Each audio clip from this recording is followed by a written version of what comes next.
Yeah, so I did 2 years at SafeWork, did my master's in law at Adelaide Uni, and then went into government and started my safety journey with SafeWork SA back in 2007. So I was the chief advisor for compliance, legal, and investigation, and that was where I sort of reframed their investigation processes and training of how we investigate work health and safety breaches. And then from there, I went to the federal government, spent a bit of time in the Fair Work Ombudsman doing the same thing, rebuilding investigation capability. And then after that, I went to the tax office as an assistant commissioner to run a compliance function there. So psychosocial risks, explain that for the listener. And I think there's a real challenge at the moment between the psychosocial risks, psychological safety, and workplace wellbeing. Yeah. And I know we've had this discussion many times, but help us understand the difference between the three and how they're related. So I think historically, safety's been all about physical safety. It's about not cutting your fingers off, not chopping your leg off, and not hurting your back and those things. And over the years, we've got a lot better at dealing with those.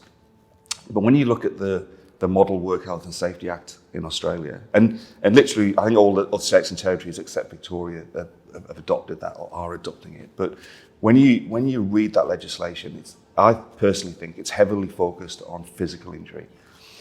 When you look at the Work Health and Safety Act, it mentions psychological twice. Yep. One of them is in the definitions section. So there is no detail in the legislation around what's psychological, and it doesn't even mention psychosocial, what that is. So then you've got to go to other places to try and understand and determine it. So people are generally quite comfortable with managing physical injury and risks. But now over the last sort of 5 to 7 years, we're starting to see a bit of a groundswell around psychosocial, psychological. So psychosocial is a really sort of broad umbrella term for a number of different risks relating to work. And it includes bullying, it includes behavioural issues in the workplace. It's about work load, work design, how work's structured, the level of control over work, whether people are micromanaged, unrealistic timeframes and expectations on deliverables, all of these things that impact people's ability or cognitive ability to do their work. And ultimately that results in stress, anxiety, and that results in an injury. And that's just as valid an injury from a work health and safety perspective as cutting your finger off. But for regulators and businesses and CEOs and boards, it's quite a new concept.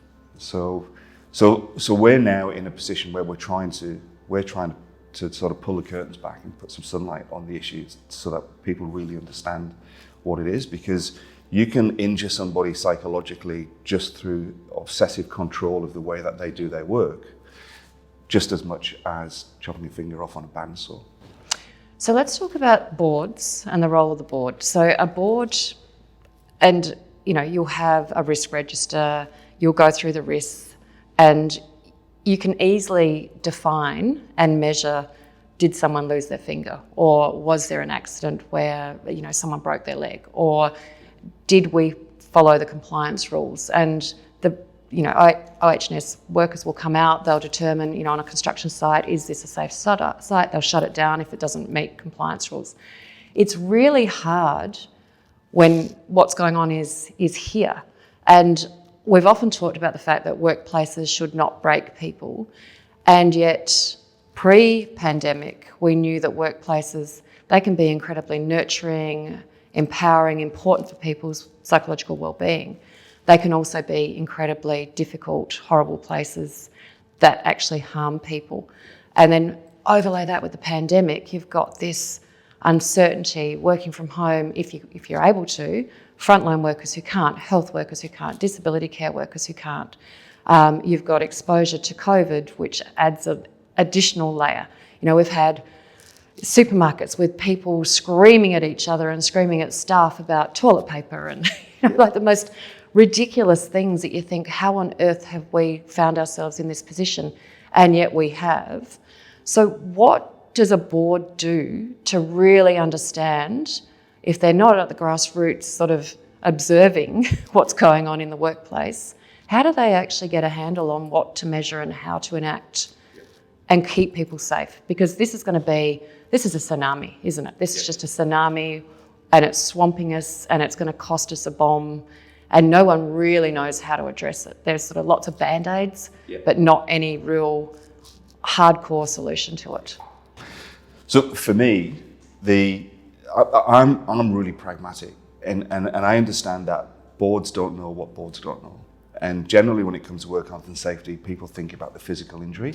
So for me, it's about helping executives and board members put work health and safety at the top of the agenda of their meetings and discussions. And with work health and safety, psychological safety should be a key part of that. So I'd like to see boards really clearly understand what psychological risk and safety is, and then start having the conversations throughout their organisation. So what I've been really, and one thing I've brought from the private sector into SafeWork and also my work with other executives is about visible safety leadership. I completely understand that boards have information filtered up to them. And if they're not aware of psychological risk as a safety issue, they probably won't be asking the question. And if the information's not being fed up, I'll guarantee you the whole concept will be off the table. So if they understand and know about the risk and they ask the questions, then they can drag the information to them. Equally, there'll be people mid-organisational chart that will filter information to them. It happens everywhere, and I get that. But visible safety leadership is a way to navigate around that blocker, but it requires executives and boards to actually walk the floor and talk to the staff. So I've been at SafeWork SA for nearly 5 years now, and the first thing I did on the first day I was there was I grabbed a cup of coffee and I walked through the floor, and I do it every day. And I'll sit with somebody at the desk and I'll talk to them. And what that does is it builds trust. And when you build trust, you engage people, and then they will tell you the truth, and they'll tell you things. And that's really powerful for me, because some of the things I've been told I wouldn't have known otherwise. So you end up with a bottom-up approach as well as a top-down approach. So for me, it's about executives understanding what the real psychological risks are, about asking the right questions of their CEO, executives and leadership team, and then actually getting it out into the workplace and talking to people who are doing the actual job, and then really drilling down for the detail. Yep. Changing tack slightly, whistleblowing. Now, for the general population, the public, I think most people think of Watergate, they think of Aaron Brockovich, sort of looking at mining companies or, environmental pollution. They think of fraud. What does it mean in the modern day to think about whistleblowing? And we've talked about abuse, we've talked about bullying and victimisation. What's your view on the modern version of whistleblowing and how it fits within the legislation, but also how it fits within a modern workplace? So I think as a regulator, it's critical to have a whistleblowing process where people can come and complain to us. So the majority of our work comes from people ringing and saying, this is not right, that's happened to me, you need to come and help me address it. For us, it's formal. So we have every regulator will have a call centre process where people will ring up to log a job, but that still requires somebody to consciously make a decision to complain about their employer. So, and I think that's probably the key point, is that somebody in the workplace has an event that affects them, and then that event is so serious, they're left with no choice but to complain. And that might be through an internal whistleblower framework, or it could be through an external framework, such as to the regulator. But I think both are equally as important. I think going back maybe 30, 40 years, people didn't complain about their employer because generally people stayed with an employer for the whole career. there was that concept of people didn't want to rock the boat, they didn't want to upset the boss. I'll just suck it up and put up with it, and they just moved on. But I think that's changed a lot now, and generationally change, as generations change, people are a lot more comfortable now with speaking up and speaking out. But there's still that fear of sort of retribution. If I complain against my employer, then I'll be victimized in some way.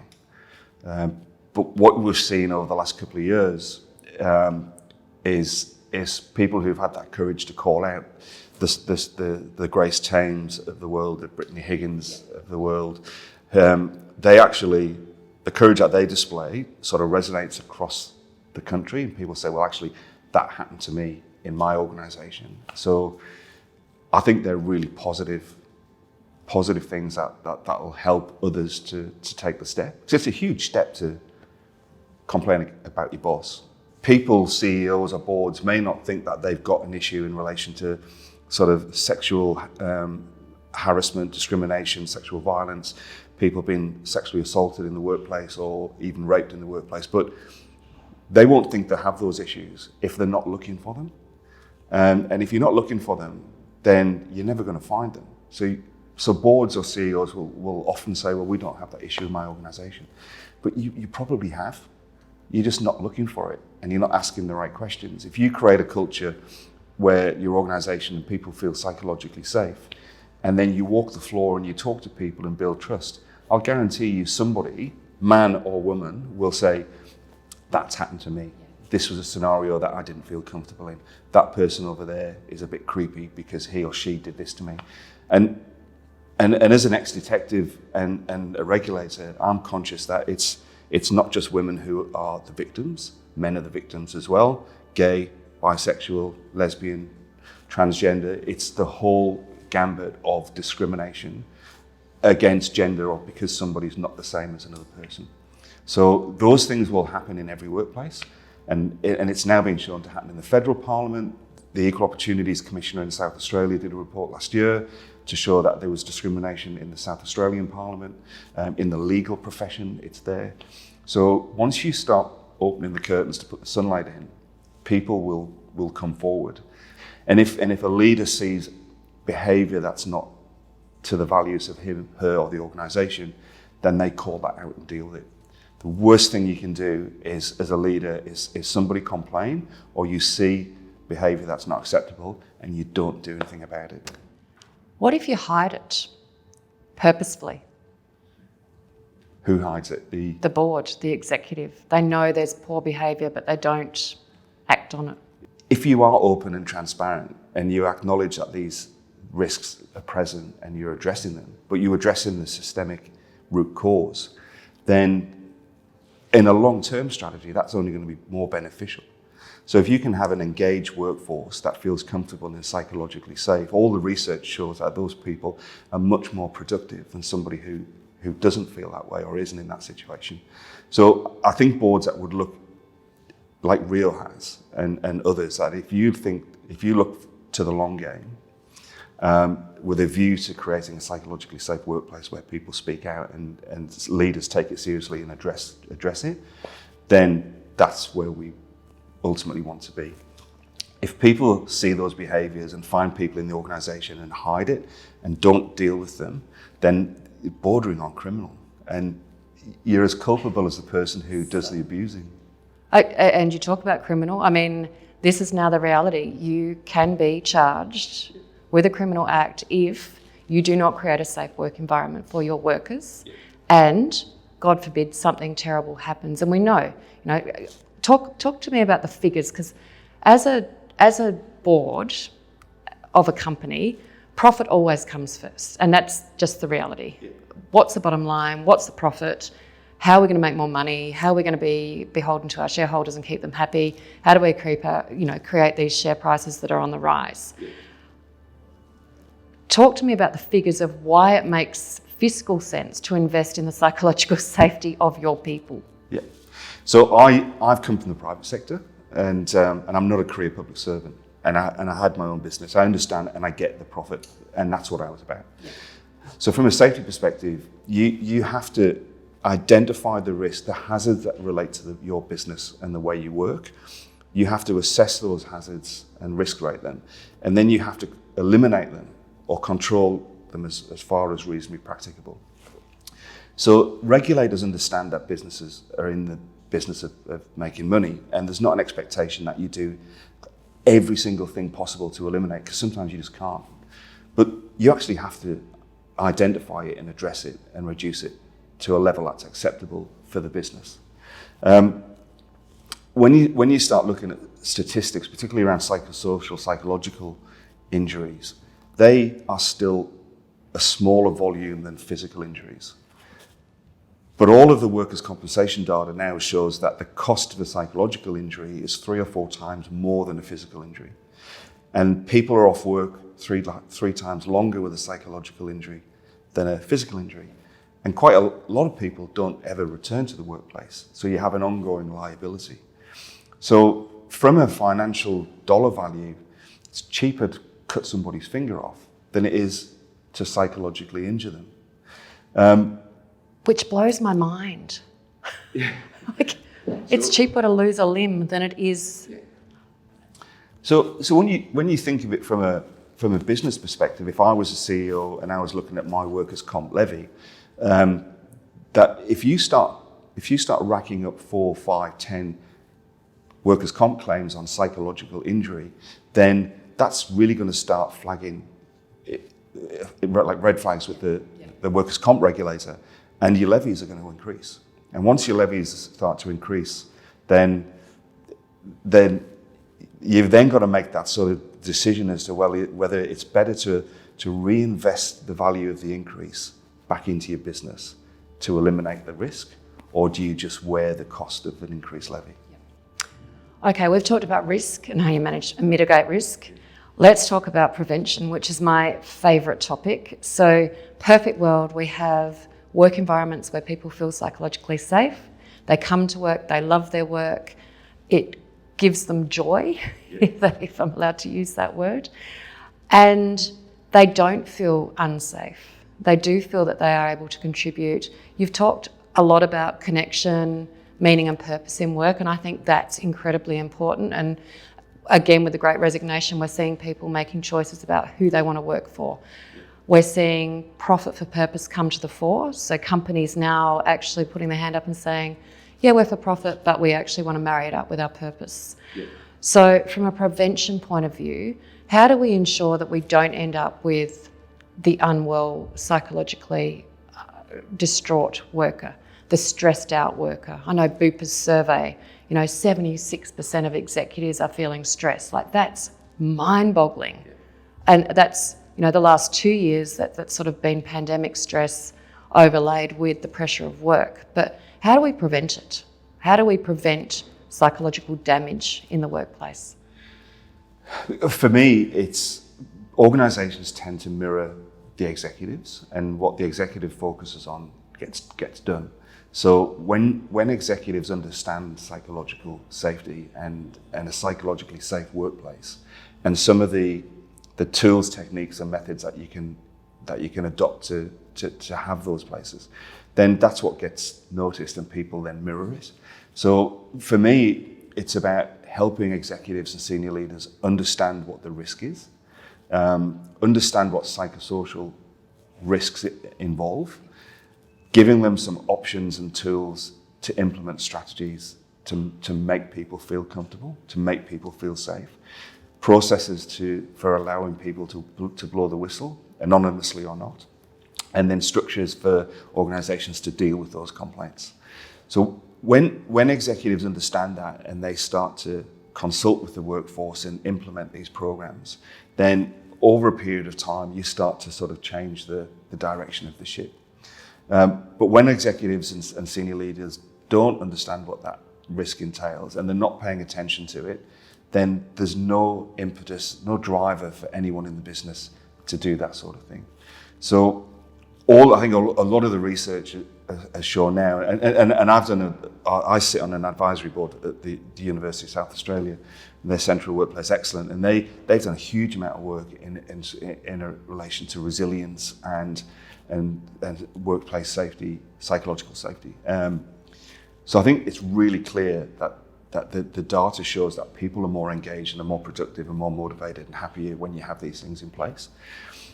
But each business is going to be slightly different and have different challenges. But I think it's important to get the concept on the radar of executives and then take the first step and implement one of the programs and start to build. In a different environment where it's bullying and harassment and it's less clear cut, do you have examples of that? Because you sort of go from, it's a bit of ribbing, and I know this is true, we often talk about this in the construction industry or in the manufacturing industry, male dominated, but you can see it in white collar all the time. It might start with not inviting someone to a meeting or having meetings on days where people aren't in the office. And so how do you see the initial, this is problem behaviour, to it then becoming all out horrific abuse and something that just psychologically a person's? Yeah. So what we've seen with some of our investigations is the period of the first behaviour to the complaint can be days or years, and they're really difficult to investigate because you can't physically see an injury; it's inside somebody's mind. So you're always relying on medical experts to help you show that, and then you're looking at building up a series of events over a period of time, and it can be things such as being cut down in meetings, being embarrassed, singled out because you're different, excluded, not invited to meetings, talking in the kitchen, those sorts of things. And what one person might think is just an innocent joke, it's about the way that the other person receives it. So we've had situations, and we've got situations on hand where we're investigating those over a period of time. It does rely, and they are difficult because it does rely on other people witnessing and other evidence to support what somebody's complaining about. So a good example of being, we had a prosecution a couple of years ago where we charged a business and two individuals who were in that business with bullying. They had an apprentice, and over a period of time, they referred to this as hijinks, but they hid his tools. They glued his toolbox together. They locked him in a locker. They locked him in a container. They tied him to a chair with duct tape, and ultimately, they set him on fire. So they had some lighter fluid, and whilst this young lad was having lunch, they squirted lighter fluid on his boots and set it on fire. Then they squirted it up his body and set that on fire, and it burned his top. And luckily, he was quick enough to take his t-shirt off, and it didn't burn his skin, but quite easily could have. And if it hadn't been the material it had been, if it had been some horrible cheap polyester stuff, it would have melted onto him. But so we charged the business because they had some policies in place but didn't follow them. So they were charged for not having a safe system of work. But the individuals were charged on their individual actions. And that's something that regulators are now much more focused on, and certainly in South Australia we are. So we, as part of our investigation process, we will look at the business, we'll look at the safe system of work, but we'll also look at the duties of people within the organisation, supervisors, managers, safety managers, executives, and look at whether or not they had some level of culpability. And it's quite common now in South Australia where individuals will be charged. The idea of having these mental health action plans that allow you to say, yes, we're doing stigma reduction, but we're not just doing an Are You OK Day, we're actually building it out to create this approach to wellbeing that's actually holistic and thinks about the person within the context of their workplace. Yeah. And I think that's the real challenge for anyone who's looking at it and going, man, this is hard. How do I actually do this? How do I put this in place? What's my whistleblowing policy? How does it relate to my values? All of those things are tough, but you've got to start somewhere. Exactly. And as me putting my regulator hat on, I completely accept that you've got to start somewhere and take the first step. And I would strongly encourage, really support organisations to do that. And I don't expect that any organisation would have the gold standard sort of process set up. But when we go into an organisation, if we can see that that senior leaders have actually identified psychological issues as prevalent in their workplace, and they're taking steps to address them, then I'll support them 100% all the way. And we're not going to come down with a compliance hand on those organisations. We'll support them along the way. And there's a lot of things out there. It's new for regulators and safety professionals. So we don't expect mum and dad bakery, IGA shop owners to really have their head around it, but we want to help them understand it and give them some clarity around what's good, what would meet the compliance requirements, what would be relevant to their business, and then allow them to go and engage people. I think unfolding the real challenges of understanding the role of a regulator, and I certainly have learned a massive amount from you today. I hope our audience learn a lot and do feel comfortable in putting their hand up and saying, yeah, we would like to partner with you to really change the dial on psychological safety within the workplace and really demystify some of the challenges of where do I even just get started. And I think there's a lot of resource out there, often hard to navigate that resource, but this has been a fabulous conversation and the first of many, and I hope a lot of work that we're planning on doing together to sort of shift the dial on this. So thank you, Martyn. Thank you, Jane. Always a pleasure.